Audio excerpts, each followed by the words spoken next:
What's your name? Niranjan, What part of India? Rajasthan. 5月份到8月份是新疆最美的时候，哦，那个时候我们这边草原是最绿的时候，天空也是最蓝的时候。 बंदी जो yaxshimisiz yaxshimisiz कितना प्यारा व्यू है बाहर से। ये जो मैंने आपको अंदर घुसते समय बताया था, इस तरीके के ये पूरे के पूरे कवर रखते हैं।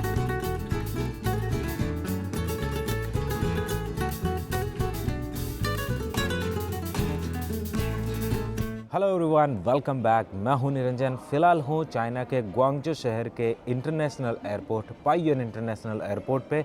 अभी यहाँ का जो करंट टेम्परेचर है वो है 19 डिग्री सेल्सियस और एयर क्वालिटी उसी के साथ में है 57। हल्का हल्की बूंदाबांदी के साथ अभी हो रहा है 6:08 सुबह का। हम यहाँ से फ़्लाइट लेकर के जा रहे हैं सीधा उरुमची के लिए, और उरुमची का जो टेम्परेचर है वो है -10 डिग्री और वहाँ 59 एयर क्वालिटी है। बेहतरीन एयर क्वालिटी है दोनों शहरों में, और उरुमची में जो -10 डिग्री का जो फील हमें होने वाला है वो -10 से भी ज़्यादा होगा। फिलहाल जो आज का टेम्परेचर वहाँ रहने वाला है, अधिकतम रहेगा -7 और जो न्यूनतम है -15 तक जाने वाला है। मुझे वहाँ का ऐसा लग रहा है कि -15 मीन्स लगभग -22 के करीबन टेम्परेचर रियलिटी में फील होने वाला है। मैं बहुत एक्साइटेड हूँ। बहुत सारे लोगों ने मुझे रिक्वेस्ट किया था कि आप शिनजियांग जाकर के वीडियो बनाइए, तो चलिए दोस्तों मेरे साथ इस सफ़र में शिनजियांग की यात्रा। फिलहाल मेरे सामने जो बोर्डिंग गेट है वो है B223, जहाँ से बोर्डिंग शुरू होने वाली है। फिलहाल 10 मिनट बाकी है बोर्डिंग के अंदर।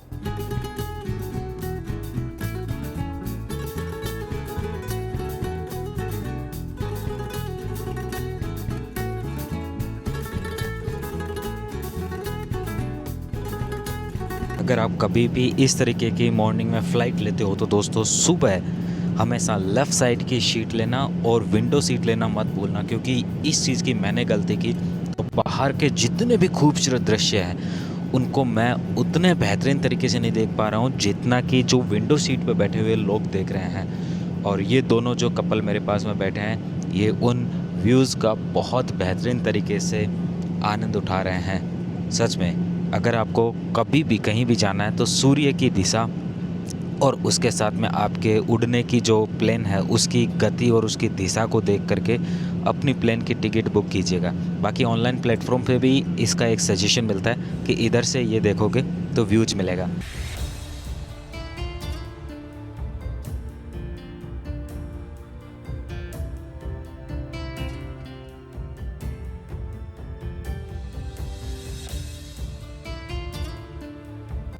एरोप्लेन से जस्ट लैंड होके बाहर निकला हूँ और टेम्परेचर पूरा बदल चुका है।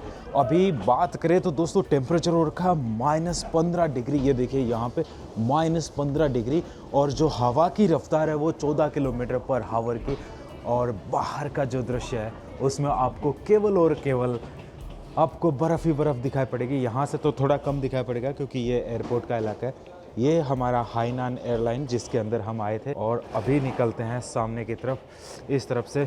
भाई सच में कई दिनों बाद फिर से बर्फ़ वाले इलाके आ पहुंचा हूं मैं। पिछली बार मैं गया था चंगपाइसान, जो कि चाइना में नॉर्थ चाइना में एक बहुत ही ठंडा इलाका है, हार्बिन के पास में। हार्बिन भी इस समय बहुत ही खूबसूरत हो चुका होता है।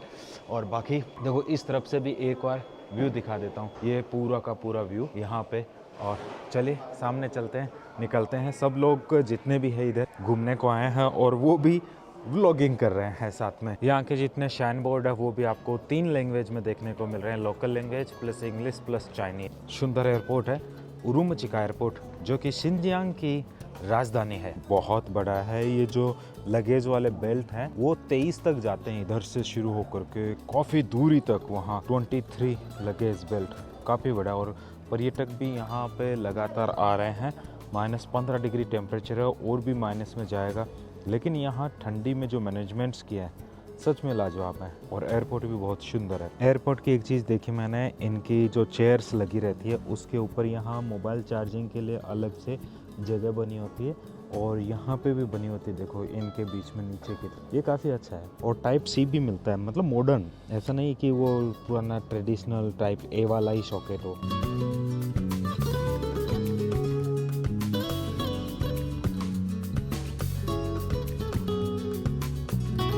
इनका इधर 8 RMB चार्ज आया है अंदर एयरपोर्ट के अंदर जाने का, और ये यहाँ मोबाइल से अगर पेमेंट कर दिया तो उसके बाद में आपका ये सिस्टम ऑटोमेटिक जान लेता है कि इतने कार नंबर पे ये पेमेंट हो चुका है। फिलहाल बाहर का दृश्य अगर मैं आपको दिखाता हूँ तो सफेद चादर आपको यहाँ पे हर जगह दिखाई पड़ती है। पीछे की तरफ मेरे यहाँ पे उरुमची एयरपोर्ट।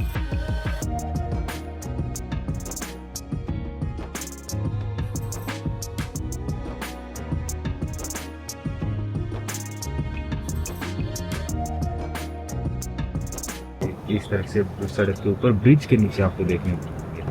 काफी खूबसूरत फर्स्ट इम्प्रेशन शिनजियांग का आपको यहाँ।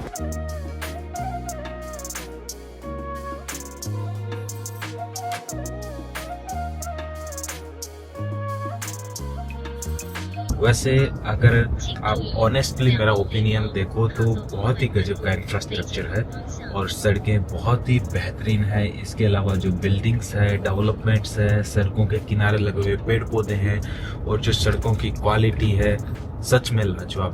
बहुत हार्ड वर्क किया इन्होंने अपने देश को ग्रेट बनाने के लिए, तभी आज चाइना मतलब इतना बेहतरीन कंट्री बन पाया है और डेवलप्ड कंट्री के अंदर अब आने लगा है चाइना। और यूँ समझिए कि मुझे नहीं लगता चाइना के जैसा दुनिया में कोई दूसरा देश है जो इतना बेहतरीन लेवल का इंफ्रास्ट्रक्चर मेंटेन कर पाया है। वैसे धूप निकली हुई है -15 डिग्री में भी, और मेरे साथ जो टैक्सी में है इनसे मैं आपको इंट्रोड्यूस कराता हूँ। मेरे पास में बैठे हैं, इनका नाम है सिनली, मिस्टर सिनली। हाँ, नहीं हाओ नहीं हाओ। हेलो। इनसे पूछते हैं यहाँ पे मतलब कौन सा महीना घूमने आने के लिए सबसे बेस्ट है। अगर गर्मियों में आते हैं, सर्दियाँ तो देखिए बेस्ट है ही। 如果来这边那个夏天的时候，7月份到9月份非常好美的。5月份到8月份是新疆最美的时候。哦，那个时候我们这边草原是最绿的时候，天空也是最蓝的时候。那个草原是最蓝的是在6月份吗？对，6月份的草原是最绿的时候。哦，对，然后你这样看，然后看上去会非常的美如画。इनका कहना है कि 5वें महीने से लेकर 8वें महीने तक सबसे बेस्ट है यहाँ घूमना, और 6वें महीने में जो इनका ग्रासलैंड्स है जो यहाँ पूरा शिनजियांग के, वो सबसे ग्रीन आपको देखने को मिल रहा है। साथ में मेरे साथ एक और है जिनका नाम है मिस्टर अब्दुल्ला। हेलो।你好，你好。इनसे पूछते हैं नी हाओ जो है उसको इनकी भाषा में कैसे बोलते हैं, ये लोकल है। 如果我们要说你好，你们的本地话怎么样说？本地叫 yaxshimsiz， yaxshimsiz， yaxshimsiz， yaxshimsiz， 这是有个维语。OK， yaxshimsiz इनका जो नी हाओ उसको बोलते हैं। 如果要来那个乌鲁木齐旅游一个城市，多长时间就过？如果单独到乌鲁木齐来旅游的话，其实3天时间是足够的。3天就过？对，3天时间足够的。谢谢谢谢啊，谢谢。还怎么样说谢谢रहमत रहमत रहमत रहमत। शिष्य मतलब धन्यवाद को बोलते हैं रहमत इनकी भाषा में, लोकल लैंग्वेज में। और बता रहे 3 दिन इस शहर को घूमने के लिए पर्याप्त है, उरुमची को स्पेशली। और उरुमची इस राज्य की राजधानी है, और अगर आप आते हैं तो 1 दिन आने का 1 दिन जाने का, टोटल 5 दिन ये होते हैं। प्लस में आप 1 या 2 दिन एक्स्ट्रा लेके चलिए जिसमें आप नज़दीक में किसी और लोकेशन पे भी जा सकते हैं। चाइना का मैप इतना एडवांस है कि सड़क के ऊपर जितनी लाइनें हैं वो भी आपको दिखती है, और कौन सी लाइन में आपकी गाड़ी चल रही है वो भी आपको लाइव दिखाई पड़ता है। और पूरा इतना एडवांस है कि आने वाली रेड लाइट जो कि 2 किलोमीटर दूर है उसको भी आप यहाँ बैठे देख सकते हो।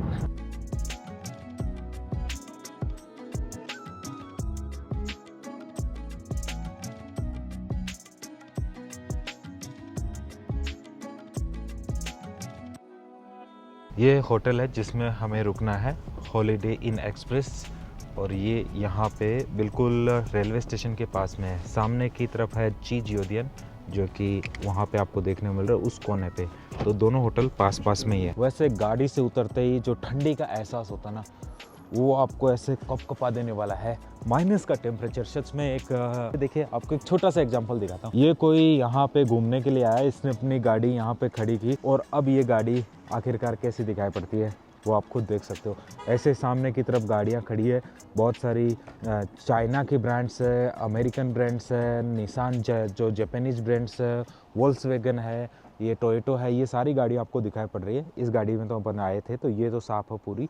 बाकी सब के ऊपर रूफ है वो बर्फ़ से ढकी हुई है। चलता हूँ जल्दी से। और मेरे जो जूते हैं वो ये जूते हैं, इनमें बर्फ़ में थोड़ी फिसलन भी होती है, तो बाद में देखता हूँ अगर ज़रूरत पड़ी तो यहाँ के जो ठंडी वाले जूते खरीदे जाएंगे। चलिए रिसेप्शन पे और यहाँ पे चेक इन करते हैं। यहाँ पे इस शहर के अंदर क्या क्या घूमने लायक है उसके बारे में भी लिखा हुआ है, आगे बताऊँगा डिटेल से। चलिए ऊपर की तरफ चलते हैं। अपना रूम नंबर आया है याओ और याओ ई, मतलब 1221। हाँ bye bye. For upcoming 3 days के लिए ये वाला हमारा आशियान होने वाला है। यहाँ पे आप देख सकते हो ये रूम, और इसके साथ ही जो बाहर का व्यू हमें दिखाई पड़ेगा वो कुछ इस प्रकार का होने वाला है दोस्तों। हा कितना प्यारा व्यू है बाहर से, मतलब बहुत अच्छा लग रहा है।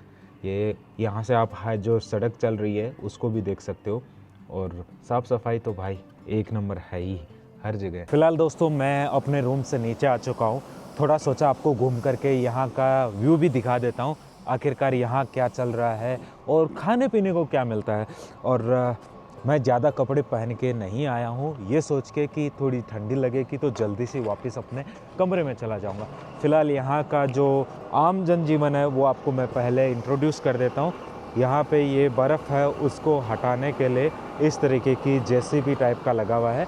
इसके अलावा इस तरफ बहुत सारे रेस्टोरेंट टाइप आपको दिखाई पड़ रहे हैं, तो उधर चलते हैं और देखते हैं खाने का कुछ मिले तो उसके हिसाब से हम ट्राई करते हैं यहाँ का लोकल फूड, क्योंकि मुझे लगी है भूख, और भूख भाई बर्दाश्त करना ठंडी में मुश्किल हो जाता है। यहाँ पे एक लोकल फूड स्टोर है छोटा, इसके अलावा ग्रोसरी टाइप का, और ये भी ऐसा ही दिखाई पड़ रहा है, लेकिन मुझे सामने की तरफ ना उस जगह से ऐसा थोड़ा धुआं टाइप का आता दिखाई पड़ रहा है। हो सकता है वो यहाँ पे रेस्टोरेंट है, तो चलिए उसी में चलते हैं। हो सकता है भाई ठंडी तो बहुत ज़्यादा है, अंदर होटल में तो जो एसी वगैरह चल रही होती है उसकी वजह से, हीटर की वजह से आपको ज़्यादा एहसास नहीं होता, लेकिन बाहर जब आप निकलते हो सच में इतनी ठंडी है कि मतलब सीधा अंदर तक जा रही है, अंदर तक। इसमें चलते हैं, देखते हैं। नि हाओ, 看一下，我读不了中文。饺子。हाँ, ये रेस्टोरेंट है जिसमें बहुत सारे आपको खाने को प्रोडक्ट्स मिलेंगे। इस तरफ है जो चाउज़ बोलते हैं, और जो पाव जो बोलते हैं वो बना रहे हैं, पाव जो बना रहे हैं स्पेशली, जिसे पाव बोलते हैं। इसके अलावा ये इधर इनका यहाँ पे पूरा मेन्यू दिया गया है, जिसमें इनकी अलग अलग जो डिश ये खाते हैं वो सभी यहाँ पे दी गई है। छोटे छोटे प्यारे प्यारे बच्चे। देखो दोस्तों, यहाँ पे इतनी बर्फ़ होने के बावजूद भी फुटपाथ के ऊपर की एकदम सफाई रखी गई है। साथ में जो सड़कें हैं उसके ऊपर की सफाई एकदम आपको देखने को मिलती है। साफ़ सफाई और सड़कें दोनों एक नंबर। वैसे मैंने जो ऊपर का जैकेट है वो बदल लिया था, वो वाला इंडोर के लिए ठीक है, मगर आउटडोर के लिए थोड़ा सा वो सूटेबल नहीं है, इस वजह से। बाकी यहाँ का जो व्यू आपको मैं दिखा रहा हूँ। चलो यहाँ से घूमते घुमाते सोच रहा हूँ यहाँ पे जो शॉपिंग मॉल है उसकी तरफ ले चलता हूँ। जो दृश्य आपको देखने को मिलेगा वो भी वहाँ कैसा है, क्या चीज़ है। बाकी हवा बहुत तेज़ चल रही है। आई थिंक जहाँ तक मेरा आइडिया है अब लगभग 20 किलोमीटर पर आवर की रफ्तार से हवा चल रही है, जो कि आपके कान अगर बाहर रह गए थोड़े से भी तो उसको बिल्कुल फ्रीजिंग तक ले जाती है। हाँ, ठंडी थोड़ी ज़्यादा ही है। ये चलते चलते आगे एक चौराहा आया है। थोड़ा सा मैंने अपने चेहरे को मास्क से ढक लिया है, इस वजह से मेरी आवाज़ थोड़ी सी आपको सुनने में थोड़ी सी ऐसे हैवी सुनाई पड़ेगी। बाकी जल्दी से मैं इसको क्रॉस करता हूँ और वापस से चलते हैं फुटपाथ की तरफ। वैसे इतना रश वेदर होने के बावजूद भी इन सब चीज़ों को इतना सुव्यवस्थित तौर से मेंटेन कर लेना, इसके बारे में आप क्या कहोगे? और हमारे वहाँ पे अगर इसी तरीके का जिस भी जगह एनवायरनमेंट है, वेदर है, वहाँ के शहर को आपने देखा होगा उसको, और आज आपको यहाँ के शहर को देख करके कैसा लग रहा है वो भी ज़रूर बताइएगा। बाकी इधर जितनी भी कार है इन सब के ऊपर इस तरीके से बर्फ़ जमी पड़ी है। मूवीज़ में हम देखते हैं ना कि वो बर्फ़ हटाते हैं ऊपर से, तो वैसे ही है। सामने ये जो कैरावेन टाइप का है इसके ऊपर भी देखो कई कई ने तो अपनी कार को कवर किया है, लेकिन उसके बावजूद भी ऊपर इतनी ये कवर हो गई कि ऐसा लग रहा है कि इन्होंने सब ने सफ़ेद चादर ओढ़ रखी है। यहाँ पे आपको डस्टबिन देखने को मिल रहा है। इसके जस्ट साइड में ये है यहाँ का एक बस स्टॉप, जिसके ऊपर आपको थोड़ा सा एडवर्टाइजमेंट मिलेगा, बस स्टॉप का नाम मिलेगा, साथ में यहाँ पर बैठने की व्यवस्था मिलती है। एक कुर्सी लगी हुई है इधर, एक है आगे। इसके अलावा यहाँ पे कौन कौन सी बस आ रही है उसके बारे में आपको देखने को मिल रहा है, और जो लैंग्वेज है वो चाइनीज़ और यहाँ की लोकल जो लैंग्वेज है वो दोनों देखने को मिल रही है। ये भाई शॉपिंग मॉल अंदर से काफ़ी प्यारा है, और ये चाइना की जितनी कार होती है ना भाई, इतनी एडवांस कार होती है।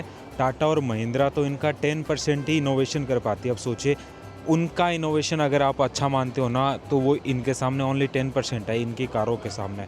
और ये पूरा बाकी मैंने अभी यहाँ से ये डीकैथलॉन जो है, इसको आप जानते होंगे, इसमें थोड़ा सामान लिया ठंडी का, और स्पेशली इसके अंदर ठंडी के जूते भी हैं, ये वाले जो मैंने लिए हैं स्पेशली ज़रूरी, क्योंकि मेरे जो जूते हैं इनमें मुझे लगा कि मैं कवर नहीं कर पा रहा हूँ माइनस जो टेम्परेचर है उसको।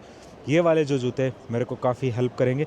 और भी थोड़ा और सामान है अंदर की तरफ, वो मैंने लिया है ताकि थोड़ा सा कंफर्टेबल। और अब हम यहाँ मतलब उरुमची के बाद में जहाँ दूसरी जगह जाएंगे, वो वाली जगह यहाँ से भी ज़्यादा ठंडी है और वहाँ पे काफ़ी स्नो मिलेगा। तो एक यहाँ घुटने तक के जुराब भी मैंने ख़रीदे हैं। बाकी ये यहाँ का इन्वायरमेंट, बहुत सारे यहाँ पे अलग अलग ब्रांड की दुकानें हैं, इंटरनेशनल, नेशनल, इवन एप्पल का भी सामान आप यहाँ ख़रीद सकते हो। और बाकी पूरा बड़ा शॉपिंग मॉल ये देखने को मिल रहा है। वैसे जब भी यहाँ आते हो ना, तो ये जो मैंने आपको अंदर घुसते समय बताया था, इस तरीके के ये पूरे के पूरे कवर रखते हैं, ताकि अंदर बाहर जब भी कोई होता है तो ज़्यादा टेम्परेचर का गैप न बने। बाकी दोस्तों मतलब अंदर एक अलग दुनिया है और बाहर निकले अलग दुनिया आपको लगती है, क्योंकि टेम्परेचर जो अंदर की तरफ है वो रहता है प्लस के अंदर ऑलमोस्ट 15 डिग्री, और बाहर आओगे तो आपको टेम्परेचर मिलेगा माइनस में लगभग, जो अभी करंटली चल रहा है 8 डिग्री, 9 डिग्री या कभी कभी 15 डिग्री माइनस का। ये हम वापस से बाहर आ चुके हैं और जल्दी से टैक्सी बुक करते हैं और निकलते हैं। यहाँ पे बीचों बीच में ये लगा हुआ है एक बोर्ड जिस पे लिखा हुआ है शिनजियांग। ऊपर की तरफ आसमान में एक दो वहाँ सीधी जा रही है ऊपर की तरफ एरोप्लेन। बहुत प्यारा व्यू आ रहा है ऊपर से देखने पे। एक यहाँ पे मतलब टोटल 3 एरोप्लेन एक साथ देखने को मिल रही है आसमान के अंदर, जो बहुत प्यारा व्यू बना दे रही है। ये टैक्सी बुलाई थी, ये आ गई। अब यहाँ से वापस जा रहे हैं होटल के लिए। बाकी बर्फ़ तो देखो आपको हर जगह यहाँ पे देखने को मिल ही रही है, जहाँ भी देखो मतलब साफ़ सफाई एक नंबर है। सामने की तरफ जो आपको दिखाई पड़ रहा है वो है यहाँ का एक बस स्टेशन, जिसके ऊपर लोग आराम से खड़े हैं और बस का इंतज़ार कर रहे हैं। सामने जो बस आई है उसमें बैठेंगे। हाँ शीशा फंगियो शीशा, हाँ नहीं अला, हाँ हादा हादा हादा। ये जो मेरे दोस्त हैं ये आए थे मेरे साथ में, बोले कि मैं आपको थोड़ा सा शॉपिंग करने में हेल्प कर देता हूँ, ताकि आप जो भी सामान खरीदो उसमें आपको ईजीनेस हो जाए। इनसे मैंने आपको पहले मिलाया था शानदोंग में, काफ़ी दिनों बाद में आज फिर हमारी मुलाकात हुई है इधर शिनजियांग में।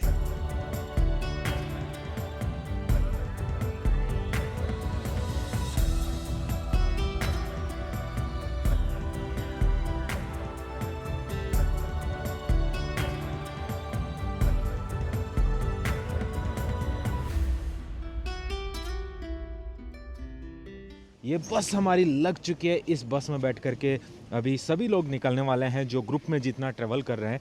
तो ऐसे ग्रुप में भी आप ट्रैवल चाइना में कर सकते हो। बहुत सारी टूर एंड ट्रैवल्स जो एजेंसीज होती है वो आपको ग्रुप टूर करवाती है, उनमें आप पार्टिसिपेट कर सकते हो। बट मेरे को चाइनीज़ आती है तो मुझे कोई प्रॉब्लम नहीं होती। बाकी अगर आप चाइनीज़ नहीं जानते तो आपको थोड़ी सी प्रॉब्लम हो सकती है। इसके अलावा ये सभी लोग हैं रात को यहाँ पे जितनी बर्फ़ हो गई थी उसको ये हटा दे रहे हैं, और बर्फ़ यहाँ पे बहुत ज़्यादा हो जाती है रात को। ठंडी का माहौल है इस वजह से आप देख सकते हो। और इस तरफ पैदल चलने का जो फुटपाथ है उसकी कंडीशन भी आप देख सकते हो। जितना डेवलपमेंट मुझे यहाँ देखने को मिला बहुत ही मतलब यूँ समझिए सरप्राइज करने वाला था। मैंने सोचा नहीं था कि चाइना का ये वाला इलाका भी इतना डेवलप होगा। बाकी यहाँ पे पूरी व्यवस्था है। जैसे वो कार है वो बेचारी रात को बाहर रह गई थी, अब उसके ऊपर बहुत सारी बर्फ जम चुकी है। इधर भी आपको देखने को मिल रहा है ये सभी लोग अपनी मेहनत करके इन चीज़ों को क्लीन कर रहे हैं, रोड्स को।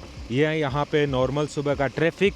यहाँ भी चाइना के बाकी जगहों की तरह ही डेवलपमेंट है। बहुत ही सुंदर खूबसूरत माहौल है और आज की प्यारी सी सुबह में आपका स्वागत है। यहाँ पे देखो इस तरीके से पार्किंग का सिस्टम होता है, कोई गार्ड नहीं बैठता। गाड़ियाँ जैसे ही अंदर जाती है, ये वाला जो इलाका है इस तरफ से अंदर जाती है, पार्किंग लिखा है, और गाड़ी के जो नंबर है उस कैमरे में स्कैन हो जाते हैं। इधर से बाहर आती है, वहाँ पे कैमरा लगा है, उस कैमरे से स्कैन होकर के जैसे ही आता है। तो अगर आपने यहाँ पे फ्री पार्किंग का स्लॉट होता है, जैसे हर जगह आधा घंटा 20 मिनट ऐसे अलग अलग, तो अगर वैसा आपका है तो आपके लिए फ्री में वहाँ से निकलने का फैसिलिटी होता है। अगर नहीं है तो यहाँ पे देखिए ये जो QR कोड लगा है, इस QR कोड पे स्कैन करके आप पेमेंट कर सकते हो। तो जैसे ही आप यहाँ से निकलोगे आपकी कार आसानी से यहाँ से निकल सकती है। और यहाँ पे देखिए लिखा हुआ भी है कि आप अगर 1 घंटा रुकते हो तो 2 RMB आपका चार्ज आएगा इस पूरी पार्किंग के अंदर अपनी कार को पार्क करने का। इससे बेहतरीन व्यवस्थाएं भी आपको यहाँ देखने को मिल रही है। ये हमेशा चाइना के अंदर ऐसे ही मैनेजमेंट होता है, बिना किसी गार्ड के और बिना किसी करप्शन के। यहाँ पे बेहतरीन तरीके से हर एक चीज़ डेली लाइफ में चलती रहती है। फ़िलहाल बस में बैठने का टाइम आ चुका है। ये 34 सीटर बस है, 34 पीपल इसमें बैठ सकते हैं। Let's go in and enjoy the view of the road.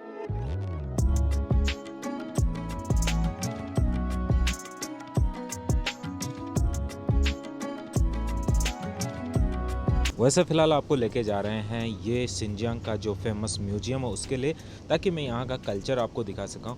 और यहाँ से इसकी दूरी महज 13 मिनट की है, जो कि बेस्ट यहाँ पे पड़ता है। अगर ट्रांसपोर्टेशन से जाओ तो मुश्किल से आपको इसमें लगेंगे अभी 12 मिनट, और 5.5 किलोमीटर की दूरी पे ये आपको दिखाई पड़ रहा है यहाँ पे। तो चलिए देखिए सामने की तरफ किस तरीके की व्यवस्था है। और सामने देखिए एक थोड़ा सा के पहाड़ जैसा थोड़ा पहाड़ी दिखाई पड़ रही है, उस पहाड़ी के ऊपर भी पूरी बर्फ़ जमी हुई है। रोड्स काफ़ी क्लीन है, इतना ठंडा और बर्फ़ होने के बावजूद भी इतना सुंदर माहौल देखने को मिल रहा है, बहुत प्यारा है। अगर इस तरफ भी आप व्यू देखो तो बर्फ़ ही बर्फ़ दिखाई पड़ रही है आपको। और इस बर्फ़ के साथ साथ यहाँ की जो लाइफस्टाइल है वो भी आप देख सकते हो। बढ़िया से लोग एंजॉय कर रहे हैं अपनी लाइफ को बाकी कॉमन जगहों की तरह। मुझे बहुत प्यारा लगता है जब कोई देश इस तरीके से डेवलपमेंट करता है और मैं उसको आपको दिखा पाता हूँ।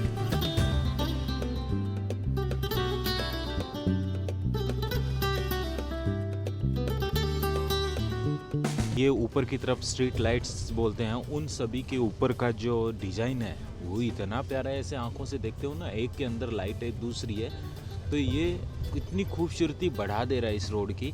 आप अगर आंखों से देखो खुद तो कहोगे वास्तव में यार लाजवाब मेंटेन किया है।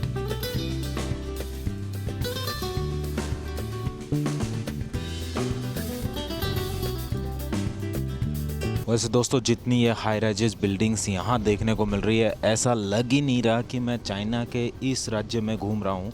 ऐसा लग रहा है कि मैं चाइना के साउथ में जैसे ग्वांगजो है वैसे ही ये एक सिटी है उसमें घूम रहा हूँ।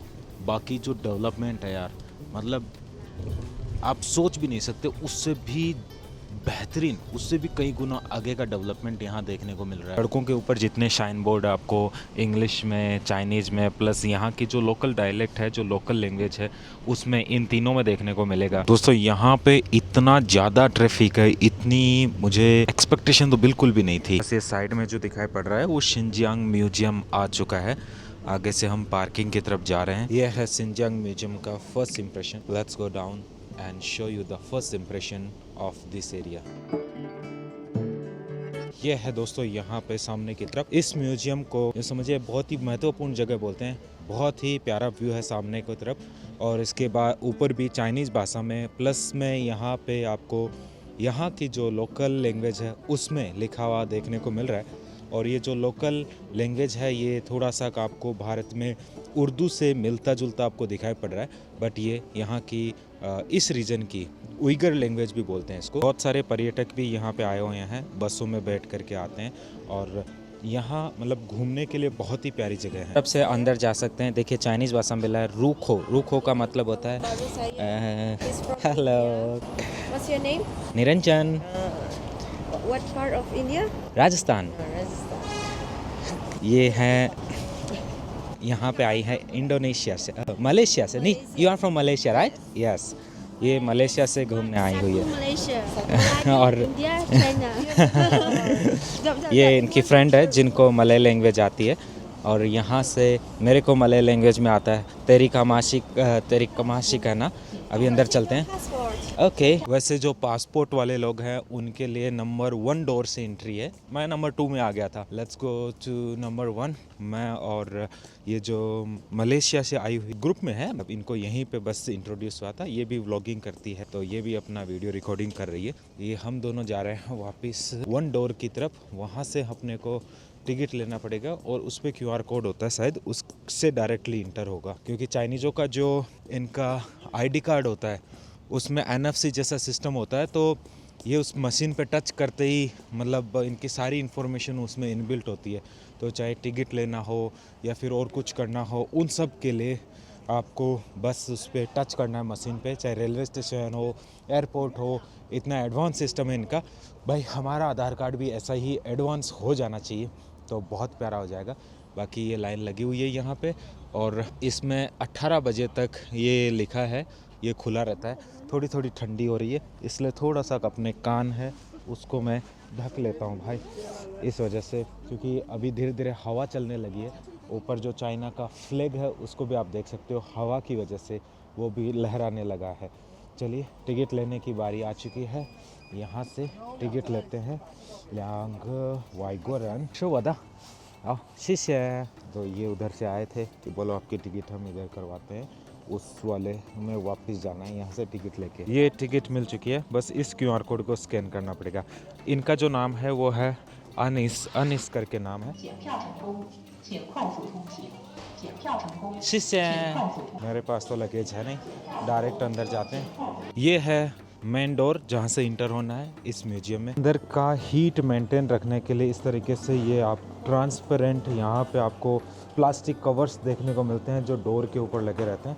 तो अंदर तो हीटिंग रहती है, बाहर है वो आपको ठंडी देखने को मिलती है।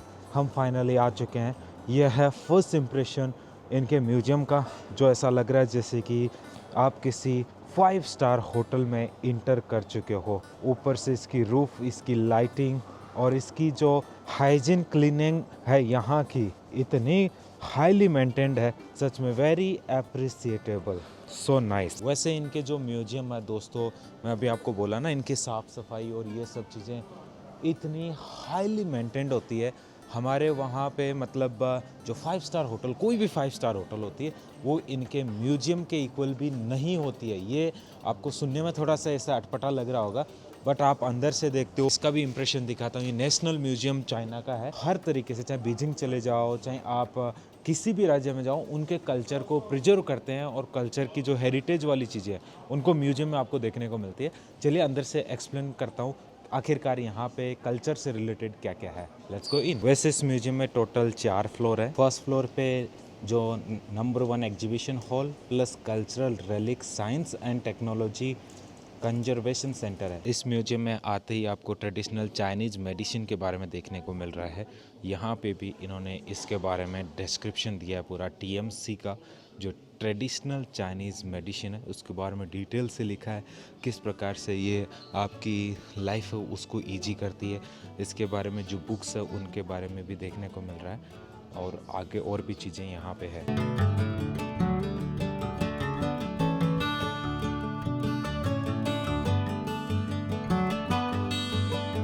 इस तरफ आपको पूरा VR में एक्सपीरियंस करने को मिलता है इस राज्य के बारे में यहाँ पे।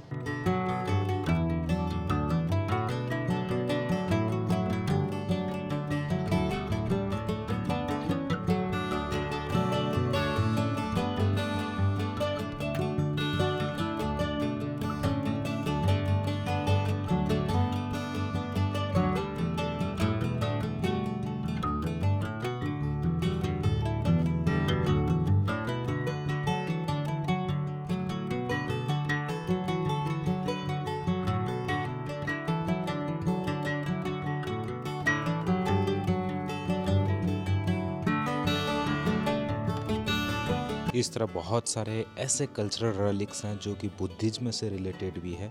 तो यहाँ पे ये जो स्टेचू आप देख सकते हो 3 फेस सीटेड अवलोकितेश्वर स्टेचू है, जो कि 1616 से लेकर 1911 तक जो छिंग डायनेस्टी था उस समय का बताया जा रहा है। इसके अलावा इधर भी आपको देखने को मिल रहा है जहाँ यहाँ पे है। इसके अलावा शांख्य मुनि बुद्धा का स्टेचू आपको यहाँ देखने को मिल रहा है, जो कि ये भी यहाँ पे छिंग डायनेस्टी का था। ये यहाँ पे मॉडल है अवलोकितेश्वर का विथ 11 फेसेस एंड 1000 हैंड। ये उस समय बनाए जाने वाली मूर्तियों का मोल्ड है। इसके अलावा बहुत सारे अदर कल्चरल रेलिक्स हैं। यहाँ पे छिंग डायनेस्टी के दौरान की अलग अलग जो सील है, मोहरें जिनको आप बोलते हो, वो यहाँ पे देखने को मिल रही है। ये राजा महाराजाओं का कमरबंद और भी बहुत सारी कल्चरल रेलिक्स यहाँ है जो कि बहुत ही प्रीसियस हैं।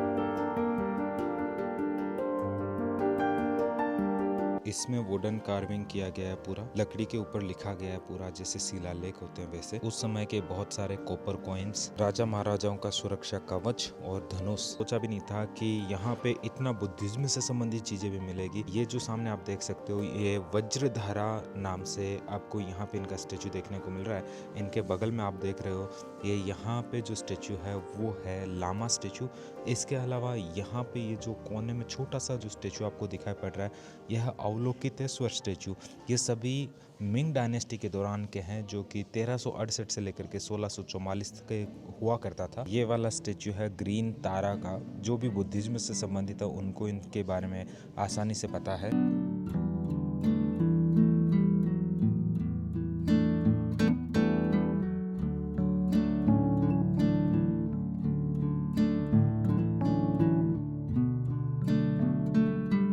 ये यहाँ पे आपको अलग अलग पेंटेन वुडन फिगर्स देखने को मिल रहे हैं, जो कि कई फीमेल डांसर्स के हैं, जो कि पुराने टाइम के यहाँ पे मिले हैं। थांग डायनेस्टी जो कि 618 से 709 के बीच हुआ करती थी, उसके हैं। ये आपको देखने को मिल रहा है।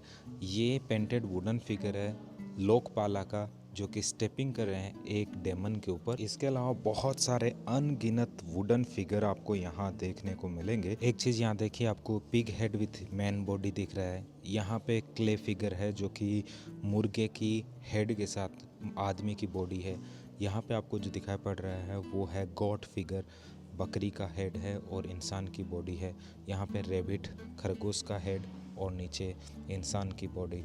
इसके अलावा इधर भी बहुत सारे आइटम्स आपको देखने को मिल रहे हैं। इस म्यूजियम में एक स्पेशल इलाका है जिसके अंदर आपको जितने भी मम्मी होती थी उनका भी आपको देखने को मिलेगा। बहुत सारा जो आदमियों की, बच्चों की, बुजुर्गों की और लेडीज़ की जो पुराने टाइम में उनको टॉम्ब में दफनाया जाता था, उनका भी आपको कंगाल और जो कंकाल है उसके अलावा उनकी बॉडी देखने को मिल सकती है।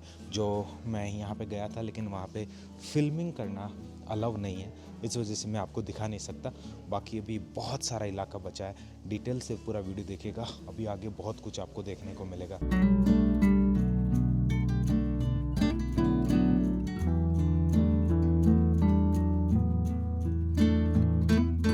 इस इलाके के इतिहास से संबंधित इतने कल्चरल रेलिक्स यहाँ पे है कि आप अगर पूरा दिन भी यहाँ पे घूमते हो तो भी आप इनके इतिहास से मतलब जितना रूबरू होना चाहो उतना ही आपको कम फील होगा। इस राज्य के और यहाँ की संस्कृति से संबंधित इतने कल्चरल रेलिक्स यहाँ पे है कि अगर इससे आपको रूबरू होना है तो मुझे नहीं लगता सुबह से शाम तक आप यहाँ घूमोगे तो भी आप इन सब चीज़ों को बहुत बढ़िया से कवर कर पाओगे। यहाँ घूमने के लिए कम से कम आपको 2 दिन चाहिए ताकि आप हर एक कल्चरल रैली को पर्याप्त समय के साथ उसकी इतिहास के साथ जान पाओ। ये आपको जो ऑक्स का हेड है ये दिखाई पड़ रहा है, इसका जो इतिहास यहाँ पे लिखा है ये लगभग 4000 से 3400 साल पुराना यहाँ पे दिखाया गया है। ये जो ब्रॉन्ज का यहाँ पे आपको दिखाई पड़ रहा है रिंग, ये 2500 से लेके 2200 साल पुराना है। इसके अलावा भी ये लकड़ी के कुछ बने हुए आइटम्स आपको देखने को मिल रहे हैं, इनका इतिहास भी लगभग 4000 साल पुराना है जो कि यहाँ पे देखने को मिल रहा है।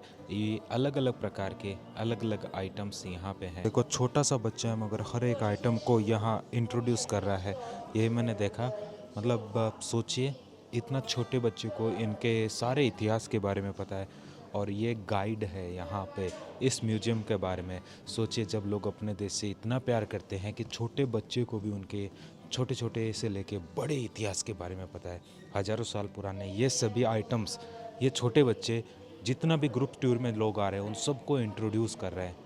सोचिए प्राउडफुल मोमेंट होता है। हमारे देश के बच्चे भी इस उम्र में यहाँ पे अगर किसी भी म्यूजियम में जाकर के भारत के इतिहास के बारे में बताएंगे तो आप सोचिए जब भी कोई भारतीय वहाँ घूमने जाएगा तो उसको कैसा फील होगा। जब मैंने फर्स्ट टाइम में एक छोटी सी लड़की को देखा जो यहाँ पे इंट्रोड्यूस कर रही थी तो मैं सोचा ये अकेली है और नहीं है, मगर जब देखा कि यहाँ तो सभी गाइड जितने भी वो छोटे छोटे बच्चे हैं तो देख करके भाई मैं भी सरप्राइज हो गया। हमारे इस उम्र के बच्चे भारत में मोबाइल चलाने के अलावा कुछ नहीं करते होंगे, जो यहाँ पे इसी उम्र के बच्चे इंट्रोड्यूस कर रहे हैं अपने देश के इतिहास को, अपने राज्य के इतिहास को आने वाले सभी पर्यटकों को। Really appreciable. यहाँ पे धनुष और तीर आपको दिखाई पड़ रही है, ये है 2500 से लेके 2300 साल पुरानी और यहाँ पे ये निकली थी जहाँ से अनअर्थ हुई है वहाँ के बारे में भी दिया है। अगर म्यूजियम में बनाने हो ना तो चाइना जैसे बनाओ, हर एक सेकंड हर एक स्क्वायर इंच यहाँ पे आपको इतिहास बताता है। ऐसा लगता है कि आप पुराने टाइम में चले गए हो और आपका मतलब आसपास में जितना भी सराउंडिंग इन्वायरमेंट है पूरा का पूरा प्राचीन टाइम की हर एक स्टोरी को टेल करता है।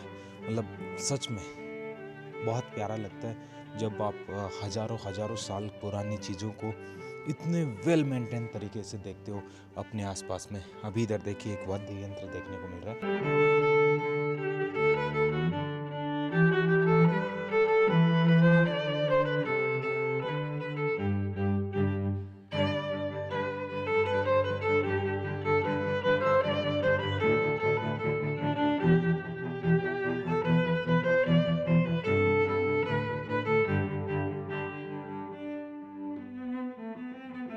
बाहर देखो इतनी ठंडी है कि पानी जैसे निकल रहा था वो ऊपर का ऊपर ही वैसे ही जम चुका है। यहाँ पे एक प्राचीन कालीन शहर का मैप दिया गया है जिसको आप देख करके अंदाज लगा सकते हो किस तरीके से इसकी बाउंड्री थी और कैसे यहाँ पे अलग अलग बिल्डिंग्स हुआ करती थी, उसके बारे में इन्होंने यहाँ पे पूरा लिखा भी है। दोस्तों बड़ी इंटरेस्टिंग चीज़ आपको दिखाता हूँ। यहाँ पे एक 1909 के समय ये छिन डायनेस्टी का एक वीज़ा का यहाँ पे एक आपको फ़ोटो देखने को मिल रहा है जिस पे इन्होंने चाइनीज़ भाषा में लिखा है उस समय के ऊपर।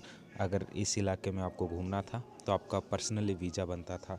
इसके अलावा और भी बहुत सारे कल्चरल रिलिक्स हैं जिनको अगर आपको चाइनीज़ भाषा आती है तो आप इनको और बेहतरीन तरीके से पढ़ पाते हो, समझ पाते हो और इनके बारे में जान पाते हो।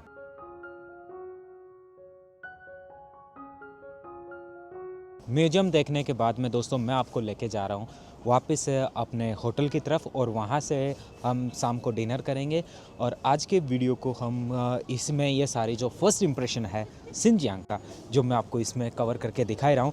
कल का जो वीडियो होगा उस वीडियो में और भी बहुत कुछ आपको देखने को मिलेगा, नया सब कुछ और इंटरेस्टिंग होने वाला है। ये है यहाँ की बसें जो पब्लिक बस आपको देखने को मिल रही है। इसके अलावा सड़कें आप देख ही सकते हो। बाकी यहाँ का मौसम है काफ़ी ठंडा हो रखा है। मुझे लगता है अभी पहले के मुकाबले ज़्यादा ठंडा आपको फील होगा बाहर अगर आप निकलते हो।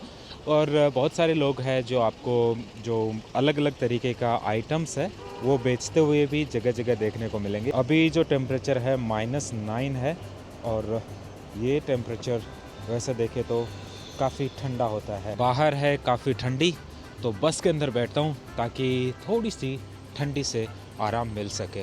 बाकी अगर आप भी आते हो कभी भी ठंडी के मौसम में चाइना में तो ठंडी के कपड़े ज़रूर पूरे प्रॉपर लेके आना ताकि आप आसानी से ट्रैवल कर सको, घूम सको।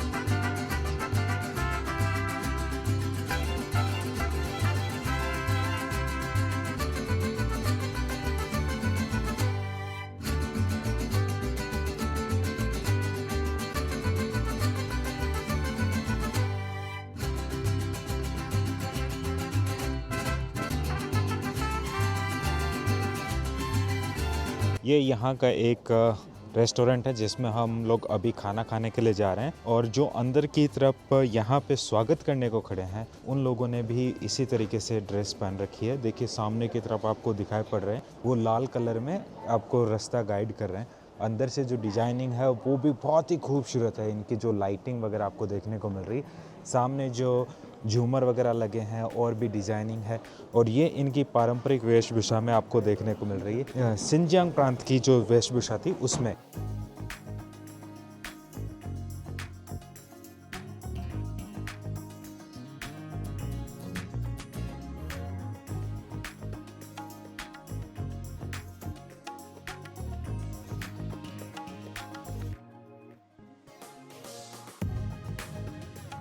Now it's time to go back to hotel और आपको 2 वर्ड सिखा देता हूँ। याक्सिसमस का मतलब होता है हेलो और रहमत का मतलब होता है थैंक यू।